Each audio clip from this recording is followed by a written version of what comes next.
They were born in 1963 on the island of Barbados. Two identical girls, healthy, quiet, watching the world with wide, curious eyes. Their parents, Gloria and Aubrey Gibbons, had no way of knowing that their daughters, June and Jennifer, would become one of the strangest psychological mysteries of the 20th century. The Gibbons family also had three other children. Greta was born in 1957, David was born in 1959, and Rosie was born in 1967. When the family relocated to the United Kingdom and eventually settled in the small town of Haverfordwest, Wales, the twins arrived carrying both innocence and an invisible weight. From their first day of school, that weight grew heavier. June and Jennifer were the only black children in an overwhelmingly white community. Tiny, soft-spoken girls suddenly standing out in every classroom, every hallway, every playground. Teachers remembered how other students would stare at them, whisper, point. Some children mocked their accents, their skin, their quietness. Others didn't bother with words at all. A sudden shove, a stolen lunch, a kick under the table. The girls learned early that silence was safer than attention, and so, little by little, they withdrew. At first, it was subtle. Short answers, eyes lowered, a reluctance to join in classroom games. But soon, teachers noticed something stranger. The twins stopped responding entirely. A question asked was met not with a nod or shake of the head, but with absolute stillness. The girls would stand beside each other like mirrors, bodies angled the same way, faces frozen.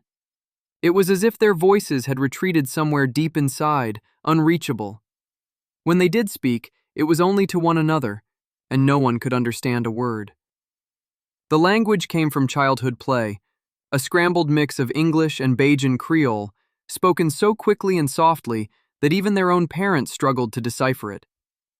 Linguists would later call it cryptophagia, a private language created between close twins.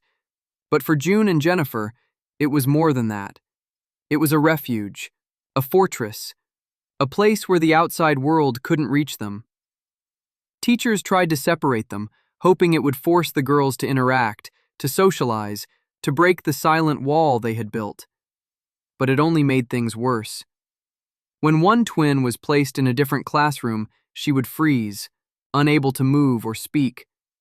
When they were reunited, they walked in perfect synchrony, every step matched, every breath mirrored. Observers described them as moving like one body split into two. The silence wasn't just quiet, it was ritualistic. Each day after school, June and Jennifer rushed home, locked themselves in their shared bedroom, and sank into a world entirely their own. They created plays, elaborate storylines, journals filled with mirrored handwriting. They ran small imaginary kingdoms where they controlled everything, because in the real world, they controlled nothing. Their bond, already intense, began to deepen into something more impenetrable, something no one, not their parents, not teachers, not doctors, could break. In school, their silence became a problem administrators could no longer ignore. The girls were tested, evaluated, observed. Psychologists watched from behind two-way mirrors as June and Jennifer sat perfectly still, refusing to acknowledge the adults in the room. But the moment the observers stepped out, the twins would turn toward each other and begin whispering rapidly in their secret language. Attempts to intervene only strengthened their isolation. The more outsiders tried to peel them apart, the tighter they clung together. It was a feedback loop. Racism, bullying, and misunderstanding pushing them inward, while their shared world became the only place where they felt safe, seen, understood. By their early teens, the girls had developed strange, choreographed routines. Before entering a room, one twin would wait until the other had gone through first. When they walked down the street, their pace matched exactly, left foot, right foot, as if controlled by some invisible metronome. Even their blinks seemed synchronized. Locals began whispering about them. Teachers called them the silent twins. Doctors described them as emotionally fused, locked in an extreme form of twin dependency. But for June and Jennifer, the silence was not a symptom. It was a safe choice, a pact, a shield. Behind their stillness, something unspoken was growing between them, something deeper than sisterhood, stronger than friendship, and far more dangerous than anyone realized. A bond so intense that it would one day threaten to destroy them both. By their early teens, June and Jennifer Gibbons were no longer just quiet girls. They had become specters in their own home, shadows that slipped past their parents, glided to their bedroom, and locked the door behind them. Inside that small, dimly lit room, the outside world melted away. Hours passed, then days, then years. For long stretches of time, the twins barely emerged. Their parents would place food outside the door and hear only faint whispers on the other side, a rapid, coded language spoken so fast it sounded almost inhuman. The girls weren't just avoiding the world, they were building another one. And inside that imagined world, they finally had power. Their transformation began on Christmas Day, 1979. Their parents handed them each a gift, 2 small diaries, bound in soft covers, smelling of new paper and ink. For most teenagers, it would have been a harmless present. For the twins, it became a portal, a spark that ignited something dark, obsessive, and unstoppable. June and Jennifer began to write with a feverish intensity. They enrolled in a mail-order creative writing course, sending assignments through the post under assumed names, hoping someone, anyone, would recognize their genius. They created characters by the dozens, plot lines sprawled across notebooks. Some stories were tender, even romantic, but most were not. Their fictional worlds mirrored the shadows building inside them. They wrote of young men and women living in faraway places, California beach towns, Malibu mansions, American suburbs humming with sun and secrets. The settings were glamorous, aspirational, everything their cold Welsh reality was not. But beneath the surface, their stories were soaked in darkness. Violence, crime, obsession, power. The twins wrote of lovers who destroyed each other, of criminals who wielded control through manipulation and fear. Characters stabbed, stole, burned, and betrayed. Even their romantic fantasies contained undertones of domination and submission, as though the girls were trying to understand emotions they could never express aloud. Their bedroom became a theater of the imagination.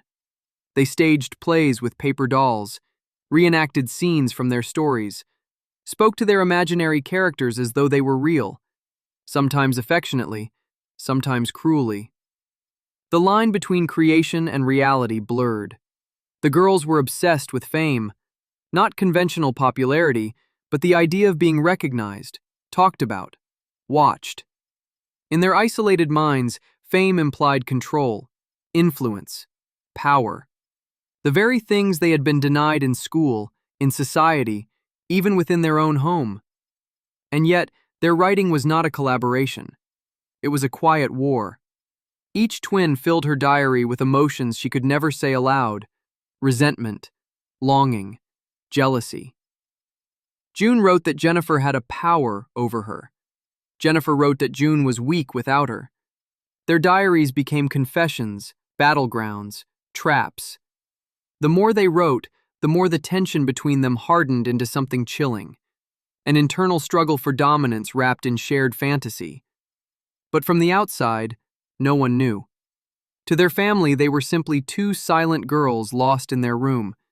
To teachers and counselors, they were mysteries that couldn't be reached. Only in their writing did the truth reveal itself.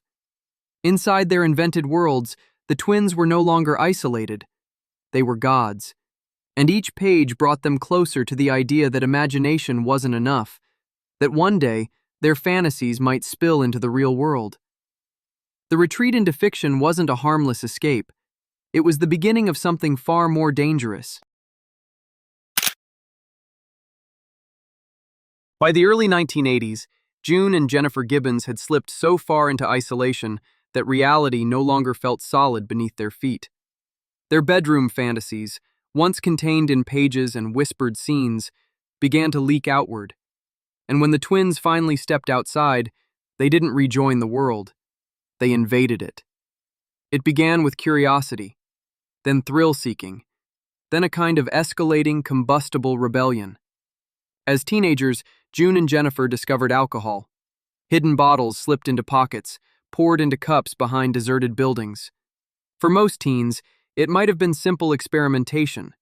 For the twins, who felt nothing from anyone and spoke to no one, intoxication became a new language, a rare moment where the walls between them seemed to loosen.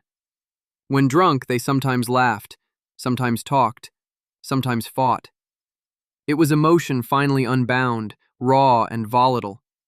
Drugs followed. Not heavy substances, whatever they could get their hands on, but enough to blur their already fragile sense of reality. Enough to make their fantasies feel closer, sharper, more urgent. And then the crimes began. Small at first, shoplifting from local stores, wandering into private property, breaking into abandoned buildings just to smell the dust, sit in silence, and imagine new storylines for their invented characters. They moved in eerie synchrony through empty structures, touching the same objects, breathing the same cold air, as though trying to merge their identities into one. The townspeople of Haverfordwest began to notice them, not for their silence, but for their presence. Late at night, the twins could be seen lurking behind shops, drifting down quiet streets, their movements too synchronized to be mistaken for coincidence. They were no longer invisible. They were unsettling. Harassment followed. Strange knocking on doors, vandalism, petty chaos with no clear motive. The twins weren't trying to steal. They weren't trying to hurt anyone. They were trying to be felt, to force a world that had ignored them to finally pay attention. And yet, every act of rebellion pushed them further into a dangerous dance of dominance and surrender. A private war only the two of them understood. Some nights, Jennifer pressured June into participating. Other nights, June resented Jennifer's control. But still they moved together, like two shadows bound by an invisible thread. Then the petty crimes evolved into something else, something far less controllable. They discovered fire.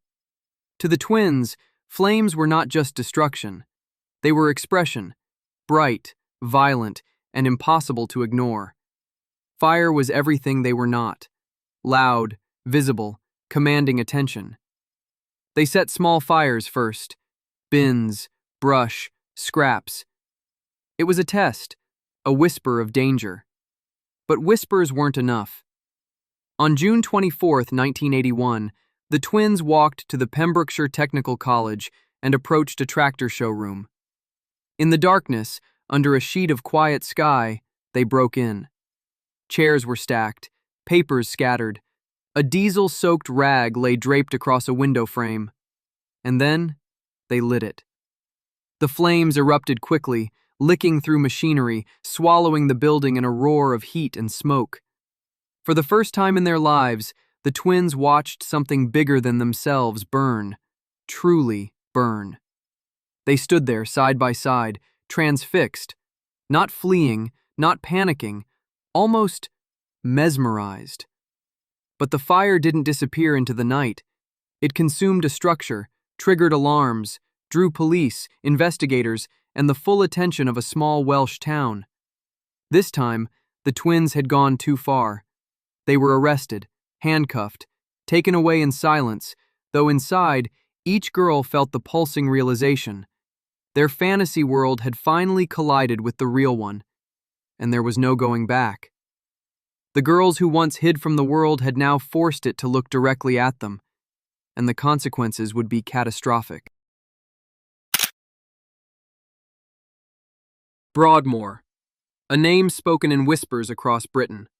A fortress of locked wards, steel doors, and watchful eyes, home to some of the country's most dangerous inmates.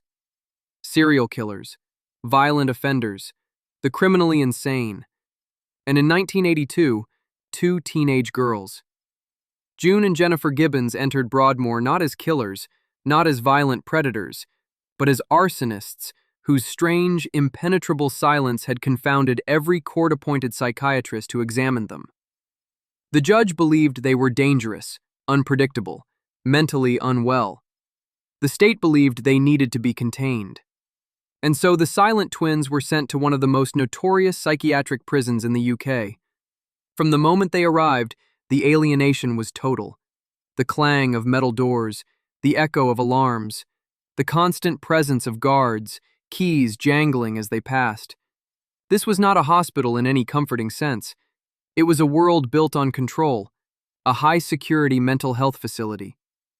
For two girls who already lived behind an invisible cage of their own making, Broadmoor was a second prison layered atop the first. They stayed there for 11 years. At first, the staff didn't know what to make of them. They were quiet, emotionless, polite, until they were together. When June and Jennifer sat side by side, they seemed to dissolve into one strange entity, speaking in quick, liquid bursts of private language, laughing only with each other, shutting out the entire universe with a simple turn of the head. Doctors called it pathological interdependence. Two minds fused so tightly that neither could survive without the other, and neither could truly live because of the other. The twins were placed on heavy antipsychotic medications, clozapine, haloperidol, drugs meant for violent schizophrenics, meant to subdue, to flatten, to control. The effects were devastating. June wrote that her mind felt wrapped in cotton. Jennifer's body betrayed her. She developed involuntary movements, spasms she couldn't prevent, a condition resembling tardive dyskinesia. Her tongue would jerk, her lips twitched, her neck pulled to one side. She wrote in her diary, "The pills make my soul vibrate. They make me not myself." On these medications, the twins struggled to concentrate. Their once prolific writing slowed to a crawl. The novels and stories they'd poured into notebooks for years began to fade. The fantasies that once defined their world, Malibu beach scenes, glamorous characters, violent obsessions, disappeared under a chemical haze. But Broadmoor was also the place where their relationship mutated into something darker, heavier, more dangerous. Jennifer became increasingly dominant. Nurses noticed she was the one who initiated conversations, who set the tone, who glared when June attempted to speak to staff alone. Her diary entries grew resentful, jealous, possessive. June, in her own words, described their bond like a haunting. We were the shadows of each other. She loved Jennifer. She feared Jennifer. She needed Jennifer. And she wanted to be free of her. They joined the hospital choir, attended therapy sessions, wrote diaries, thousands of pages, filled with confessions, fantasies, and descriptions of the power struggle that defined their lives. But beneath it all was the same unbreakable tension, a silent war only the two of them could understand. One doctor later said, "Separately they seemed almost normal. Together it was like watching a storm gather." Staff attempted to separate them, placing them in different wards for periods of time. The results were disturbing. June began refusing food. Jennifer stopped speaking entirely, lying frozen in bed. Their bodies became mirrors of each other's suffering, as if one could wound herself by hurting the other. It became clear, neither girl would ever get better unless the bond between them changed. But the twins themselves believed something far more extreme. One of them would have to die. A pact whispered between sisters who knew no world but each other, and no prison more powerful than their own shared silence. By 1993, after more than a decade inside Broadmoor's locked wards, doctors finally decided. June and Jennifer Gibbons would be transferred to a lower security hospital. It was supposed to be a new beginning, a chance to step out of the fortress and into something resembling freedom. But the twins knew something the doctors did not. They had already decided that only one of them would walk into that new life.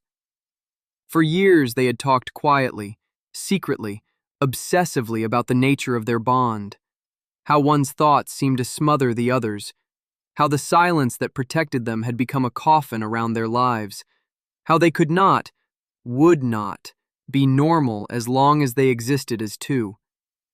And so they made a pact. One twin must die for the other to live. One soul must go silent so the other can finally speak to other people. In the days leading up to the transfer, staff noticed something strange in Jennifer. Her movements slowed. Her eyes seemed distant. She slurred her sentences. She told June quietly with eerie calm, "I'm dying." June didn't tell anyone. She simply watched, understanding the meaning behind the words, knowing what was coming. And then came the day. March 9th, 1993. The twins were escorted from Broadmoor, placed in the back seat of a transport vehicle, and driven toward Caswell Clinic, their new home, their new chance. The car rolled through the countryside, past fields and quiet villages. June sat beside her sister, holding her hand. Jennifer rested her head in June's lap, eyes open, breathing shallow, silent. Halfway through the trip, her body suddenly went slack. Her breathing stopped. Jennifer Gibbons, the twin who had always led, always dominated, always defined the boundaries of their strange, impenetrable world, collapsed without warning. By the time they reached the new hospital, she was unresponsive. Doctors tried to revive her. They failed. She was 29 years old. The official cause of death stunned everyone. Acute myocarditis, sudden inflammation of the heart. No drugs, no poison, no foul play. Nothing but a fatal, inexplicable shutting down of the heart. To the outside world, it was a tragic medical mystery, but to June, it was the fulfillment of the pact. Later, she told journalist Marjorie Wallace, the only outsider the twins had ever trusted, "We had made a pact. She chose to take her life so I could live and speak to others." She said it with no fear, no confusion, just acceptance. At the inquest, June explained that Jennifer's strange behavior the day before, the slurred speech, the distant look, had been a sign, a preparation, a resignation. During the ride to Caswell, Jennifer lay in her lap, eyes open, staring into nothing, as if watching her own departure unfold. Wallace visited June a few days later. She found her sitting calmly, almost radiant, speaking more freely than ever before. June looked up and said, "I'm free at last, liberated.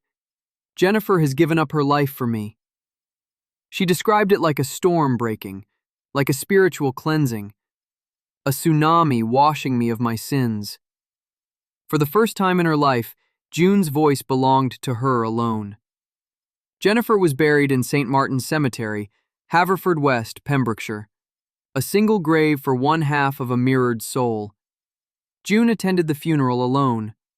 For a moment, as the coffin was lowered, she pressed her hand to her chest, the place where her sister's presence had always lived. Then she stepped back. From that day on, June Gibbons spoke to the world.